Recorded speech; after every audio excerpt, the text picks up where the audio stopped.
From the Ticats Audio Network, this is Ticats Today with Brayden Neville. Hello and welcome to another episode of Ticats Today right here on the Ticats Audio Network for this Wednesday, August the 16th, 2023. On today's show, Coach O will speak about how this week's preparations have gone so far, and he also speaks about an ex-teammate of his getting honored before tomorrow's game. Wynn, he returned to the field and speaks about his journey to get back into playing condition, and it was a long one for Dylan. Taylor Powell talks about his growth since the last time the Ticats played the Elks, and I sit down with Simmons to discuss tomorrow's matchup with the Edmonton Elks. But first, as always, let's get to some news around the team. The Ticats released the depth chart for tomorrow's matchup, and a few notables on that depth chart, and the biggest being that Wynn will make his long-awaited return to the lineup after dealing with an injury since last season. This is big news for the team, big news for Ticats fans. Wynn's always been a fan favorite, and it's just great to see him back, and he'll be back in action tomorrow night. Now, he won't be starting. He will be behind Ted Laurent at nose tackle on the defense, but it's a great step in the right direction, and there's certainly a good chance we see him on the field tomorrow night. The rest of the defense stays pretty much the same. On offense, Anthony Johnson will make his first start of the season at wide receiver. He's been with the team through the season and is a guy that this offense is pretty excited about. I think the biggest question mark on offense will be, what does Scott Milanovich change up? There's no doubt he's got a game plan, and he's a guy that's had a lot of success in this league. It's just always interesting to see how someone comes in mid-season, especially as an offensive play caller, and just to see what he changes and what this Ticats offense will look like. Newly acquired punter Corey Vedvik will make the start on the special teams as your punter, and Taylor Powell, of course, will be making the start once again, and we will hear from him in just a bit. But first, here's Coach O. All right, Coach, you've had the bye week and now these past few days to prepare for this Edmonton game. Just how do you think everything's going heading into this game tomorrow? That's why you play the game. You know, you can think that it's going well and you know how you've prepared, but you got to play the game. And so at this point, coaches have been fantastic. Players have been, responsive to all of that. I can just say it's been a collective effort, and so we're as prepared at this point, at this minute, as we can be. Obviously, there's a little bit more prep time leading up. The next test is to play the game. Darren Flutie, a guy you know very well and have won a championship with. Mm-hmm. Just what you can say about him being honored and your time with him playing and knowing him. Well, I could say a whole bunch. I can say that, he's a Hall of Famer for a reason. He was an outstanding teammate. I think the biggest thing that stood out to me was his demeanor, his preparation. He just wouldn't stop. Little things that he did. I was actually telling the team today that, while we were doing D-team and there was a scout team going on, the scout offense was going, he was always in the back running sprints. He cared about football. He cared about his teammates. Him and Danny had a remarkable bond. But I think the thing, the tangible things are easy, but he was funny. He's just an amazing teammate, and obviously could do it with the lights on. He was tougher than people give him credit for. Found ways to get open. Everybody knew he was going to get the ball. Wasn't fast enough. All he did was get the job done. That's it. And I think you got to be healthy in order to put up stats like that. And so that's what I mean. He's got durability and toughness, and that's why I spoke to his conditioning. And he really knew the things that were important to have, not just short-term success, but to have sustainability. And so, those tangible stats speak for themselves, but it's the work behind the scenes that I really came to appreciate about Darren. Voice in the room, somebody who's in front of the room, it's different. Once everybody's settled in, they come out to work. Their job is to perform, and our job is to prepare. So from that standpoint, I can't say enough great things about the offense. It's a change for the offensive staff, too. And it's bigger than just, I know from the outside in, it's just play calling, right? But, there's meetings, there's scouting reports, there's football. The football thing that coaches do, all that's change also, other than just what are you doing in practice, what plays are you going to call. So I can say that it's been extremely positive. That was Coach O following today's practice. Now, Coach spoke about Darren Flutie, his former teammate, who will be inducted onto the Wall of Honor, a CFL Hall of Famer and Grey Cup champion who was a member of that 1999 team that won the Grey Cup. And who was his teammate? Coach O. They were together, and he will go down as one of the greatest receivers in CFL history and will get his rightful place on the Ticats Wall of Honor tomorrow night. Also being honored at tomorrow's game will be kicker Paul Osbaldiston, and he himself was also a member of that 99 Grey Cup team, as well as the 86 Grey Cup team. So 2 Grey Cups in Hamilton for him. He will be the game's alumnus of distinction. So congratulations to those 2 guys, both very deserving of the honors. And you know who else will be at tomorrow's game in uniform? Dylan Wynn. That's right, he's back and eager to get back out and play in front of the fans at Tim Hortons Field. Dylan spoke about the journey to returning to the field and more.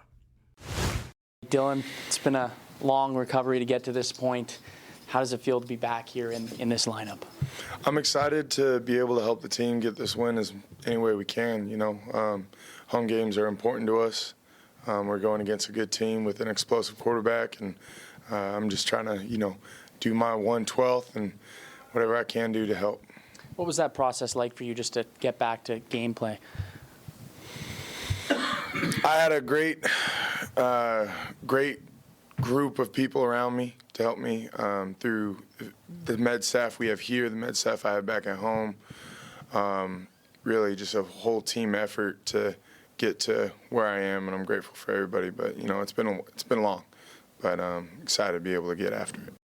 I don't know. I kind of grew up moderation's for cowards, so I just I go after it every time I can. Pedal to the metal just after it, but the sport definitely comes with amount of composure got to come with it, controlling the emotions, not riding the ups and the downs of the games and stuff like that.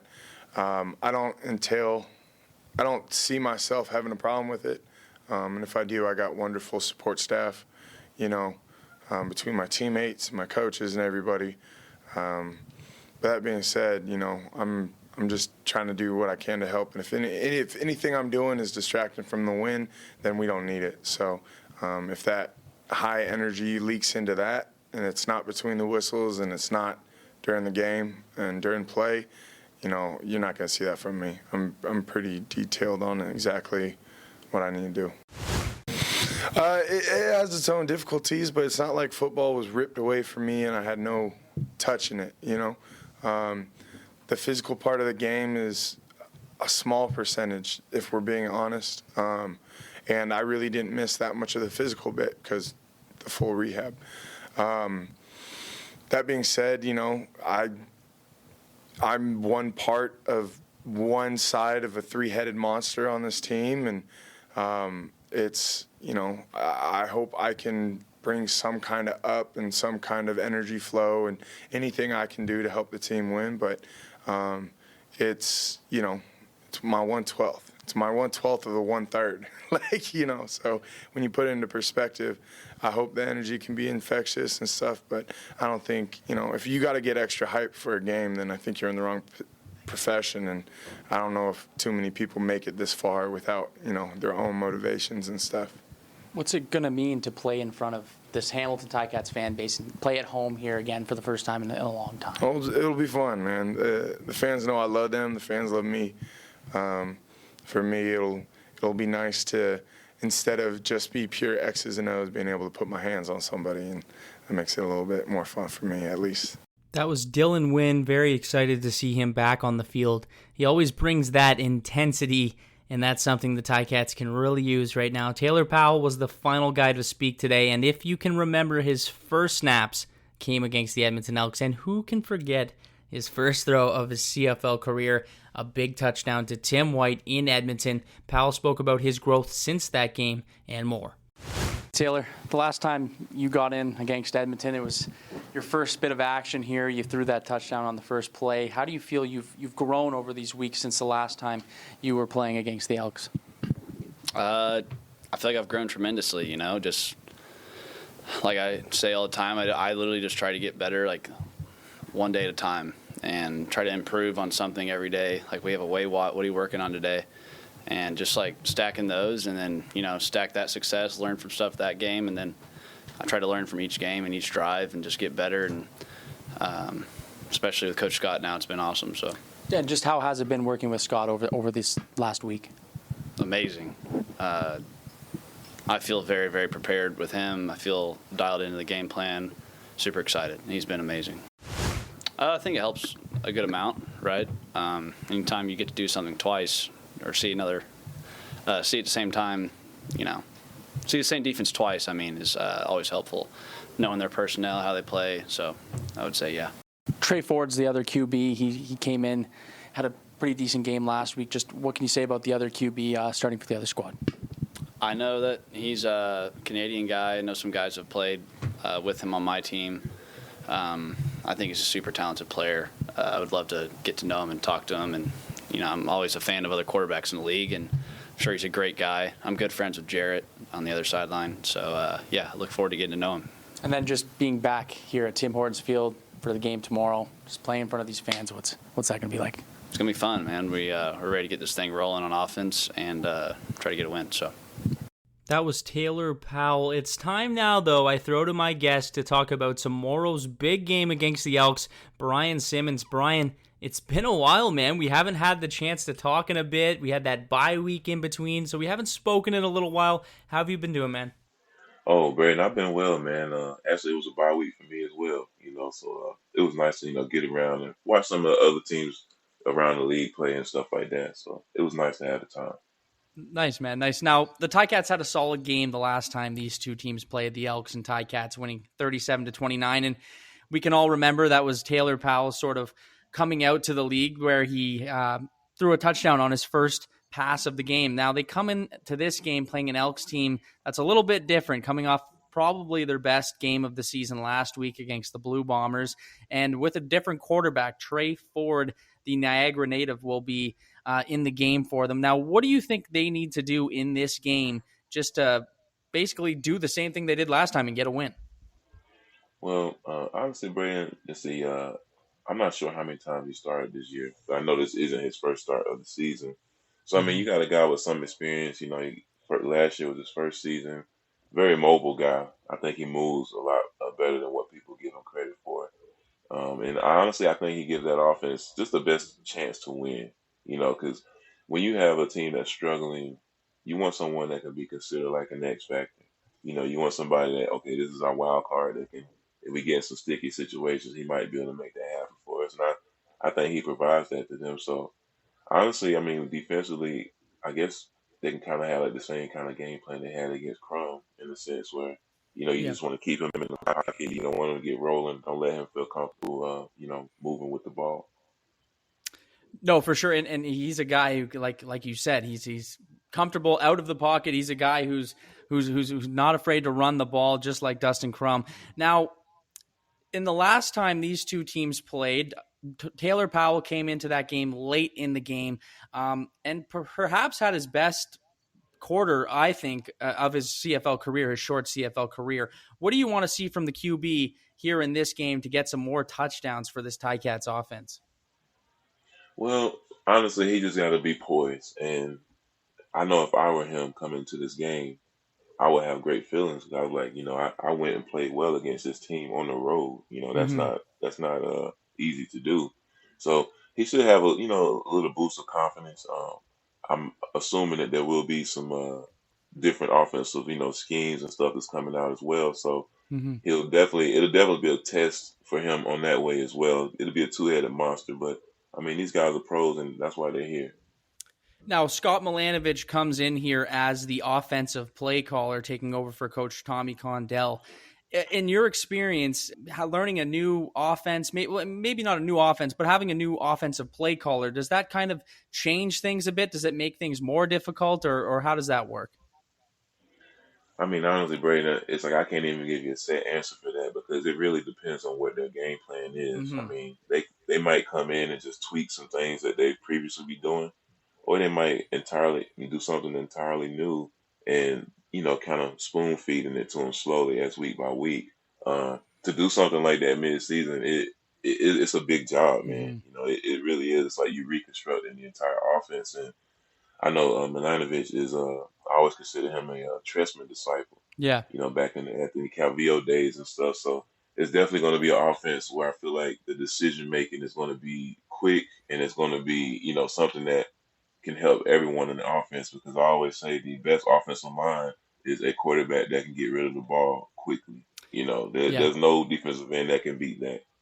And now moving to the other side of the ball, the Ticats defense, which I think held up very well in their last game, but it seems like that fourth quarter maybe lost a little bit of steam, having to play so much on defense in that fourth quarter. Just what do they need to do to disrupt Trey Ford and this offense and keep them off the board here? Well, actually, Brady, I agree with everything you just said. No matter how talented the defense is, if you're always on the field and you're always out there, eventually you will crack, you will fold. Mm-hmm. I always think a great defense's best friend is a run game, because it can slow the time down, get them time to recover, so they can come out and fire it up again. With that said, I would be thinking, hey man, let's get some turnovers. Yeah. Let's shorten the field. Let's get turnovers. If not a turnover, let's take one to the house. And I'm sure they have that mindset every game, but when you play hard as they did the previous game, and you just kind of feel yourself get withered away towards the end, it definitely makes you want to just put the nail in it and get it done. Oh, for sure. And you mentioned that run game. James Butler, the running back for the Ticats, he had a great first half. It seemed like maybe they didn't go to him as much in the second half. Is he a guy you want to see maybe utilized more throughout the entire game?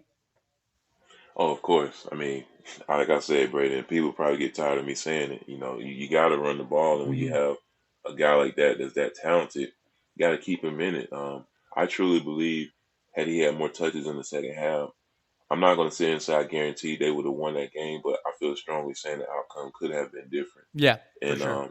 It's just something that you got to keep him hungry, you got to keep him in rhythm. It's a rhythm game. You can't just get a ball to him in the first half and then wait to the fourth quarter and expect them to make magic happen. Yeah, no, and I agree 100%. Now, coming off of a bye week like this, does it almost affect like the way you play the next week? Or did you enjoy, like in your experience, did you enjoy coming off a bye week and then having a game? Do you feel more rested, or do you feel a little out of rhythm? Honestly, for me, I always felt slightly out of rhythm. Okay. And that's why throughout my career, there's only so many bye weeks where I actually, went and did something, because I always wanted to kind of just stay in it. Mm-hmm. If not just taking care of your body and doing stuff like that, but coming off a bye week where you lost, and you're going into a game against a team that hasn't won, it's coming to your place.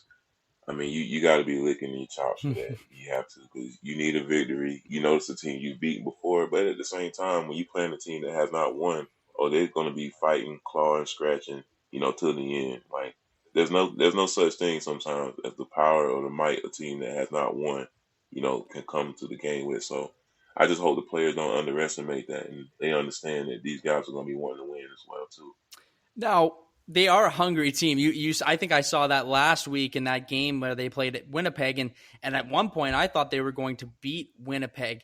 Just how dangerous is a team that hasn't won yet? And it seems like they're getting better and better, like week by week. I don't know if it's translated into wins. Obviously it hasn't, but this team looks hungry here, and especially in that Winnipeg game. Is it something maybe that should be in the back of the minds they should be worrying about here on this Ticats team?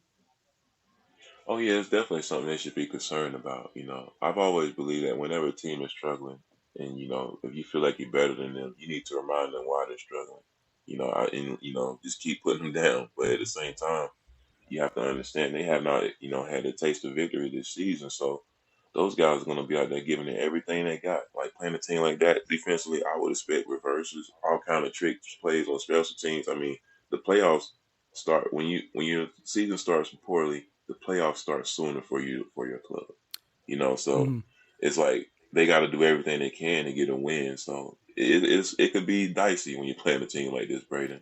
And I ask you this question probably every week, and I know every game is important, but sitting at 3-5, you now have Montreal with a winning record. You have Toronto doing great in the East, and you're really tight in that playoff race. Just how important is this mid-season matchup here and against an 0-9 team to get a victory? Well, like I just said in the previous segment, they really, really, really need to get this win, because Hamilton is one of those clubs where the playoffs is going to start a little bit sooner. Mm-hmm. The beauty of this league is, there's the old saying, the season doesn't start until after Labor Day. Yep. But with that said, Labor Day is just around the corner. Why not get momentum now before that moment comes? So yeah, each game, yes, this game is very important. Well, Brian, as always, it's always great to get your input on the game, and I'm looking forward to chatting with you again here, and hopefully the next time we chat, like I always say, we'll have a win to talk about before we talk about the next game. So Brian Simmons, always a pleasure having you on the show, man. Thanks a lot. No problem. Thanks for having me, Brayden. Take care. Big thanks to Brian Simmons and everyone else for being on today's show. Ticats fans, before we go, reminding you that yesterday at the Grey Cup launch party, the Ticats and the CFL made some huge announcements about this year's Grey Cup celebration, and I have to say, it's going to literally be bigger and better than ever. There's so much going on, not only at the game, but throughout the city during the Cup week. Make sure to check out the Grey Cup Festival website for more information, and if you want to watch yesterday's full Grey Cup launch party with all the info, make sure to go to our YouTube channel and check it out. Finally, during tomorrow's Ticats pregame presented by Greenworks, we will have our Greenworks Listen to Win contest. Listen for the keyword, and somebody who gets it right will win a Greenworks 80-volt 16-inch front mount string trimmer, including battery and charger, courtesy of our partners at Greenworks. Tirecats pregame starts at 6:30, and you can listen to the show at listen.ticats.ca. That's all the time for me today. Tons of fun to be had tomorrow night at Tim Hortons Field. Thank you for listening to Ticats Today.